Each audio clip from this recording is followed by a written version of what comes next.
জল জীবন মিশনের এক ঠিকাদার আইপ্যাকের অ্যাকাউন্টে 11 কোটি টাকা দিয়েছেন। তার কাছে প্রমাণ আছে। আইপ্যাক নিয়ে মদন মিত্রর বিস্ফোরক সাক্ষাৎকারের পর অভিযোগ করেছেন শুভেন্দু অধিকারী। জল আসে না কলে, ঝরঝরিয়ে হরদম জল কেএসবি পাম্প হলে। বিদ্যুৎ সাশ্রয়কারী জার্মান টেকনোলজিতে তৈরি কেএসবি পাম্প। জলের প্রবলেম সেটা আবার কি? উনি আজকে আইপ্যাকের কথা বলেছেন। আমি আপনাকে চেক নম্বর বলে দিতে পারি। জল জীবন মিশন যে স্কিম মোদিজি এবারের বাজেটে 28 সাল অবধি রেখে দিলেন, সেই জল জীবন মিশনে একজন ঠিকাদার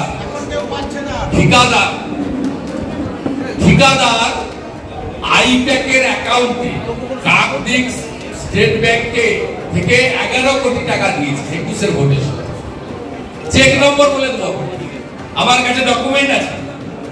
দক্ষিণ 24 পরগনার কাকদ্বীপের এসবিআই, সেখানে এক ঠিকাদার আইপ্যাকের অ্যাকাউন্টে 11 কোটি টাকা দিয়েছে।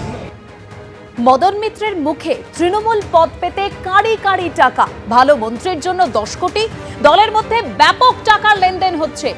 এবিপি আনন্দে মদন মিত্রর বিস্ফোরক সাক্ষাৎকার, আর সেই সাক্ষাৎকারে বলেছিলেন যে কোটি কোটি টাকা তোলা হচ্ছে। আজ মদন মিত্র জানালেন কারা টাকা নিচ্ছে, আর সেই টাকার প্রসঙ্গে টেনে আনলেন ভোট কুশলী সংস্থা আইপ্যাকের নাম। পদের জন্য আইপ্যাকের নামে টাকা তোলার অভিযোগ করছেন মদন মিত্র। কেউ দিয়েছেন 25 লাখ, কেউ 50 লাখ।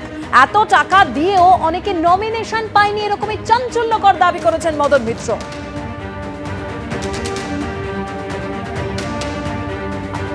আইপ্যাকের গুজরাট, বিহারের কর্মীরা তৃণমূলের থেকে টাকা তুলেছে। ইউনিয়নের প্রেসিডেন্টের জন্য 18 বার রিসার্চ হয়েছে। তারপর আইপ্যাকের ঠিক করা প্রার্থী হেরে গিয়েছে মন্তব্য করছেন মদন মিত্র। অর্থাৎ মদন মিত্র বলতে চাইছেন তৃণমূলে ব্যাপক টাকার লেনদেন হচ্ছে, কোটি কোটি টাকার লেনদেন হচ্ছে। ভালো মন্ত্রীর জন্য 10 কোটি। এবং এবিপি আনন্দে এরকমই বিস্ফোরক সাক্ষাৎকার দিয়েছেন মদন মিত্র, এবং তিনি জানিয়েছেন এবার অর্থাৎ আজ তিনি ব্যাখ্যা দিয়েছেন তার গত 31 তারিখের মন্তব্যের। যে মদন মিত্র তিনি জানিয়েছেন যে কারা টাকা নিচ্ছে, টাকার প্রসঙ্গে টেনে আনলেন ভোট কুশলী সংস্থা আইপ্যাকের নাম।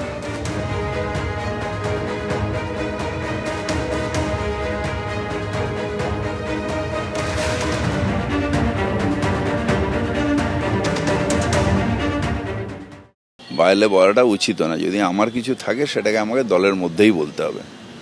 সুতরাং কে কি করেছে না করেছে এটা আমি আপনার সাথে আলোচনা করব না, আর এটা কে বলেছে তার ব্যাপারে কোনো জবাবও দেবো না।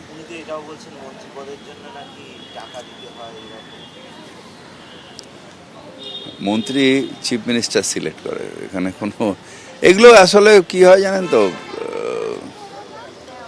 এগুলো বলা উচিত না, দলের মধ্যেই এটা নিয়ে আলোচনা উচিত, এগুলো বাইরে উচিতই না।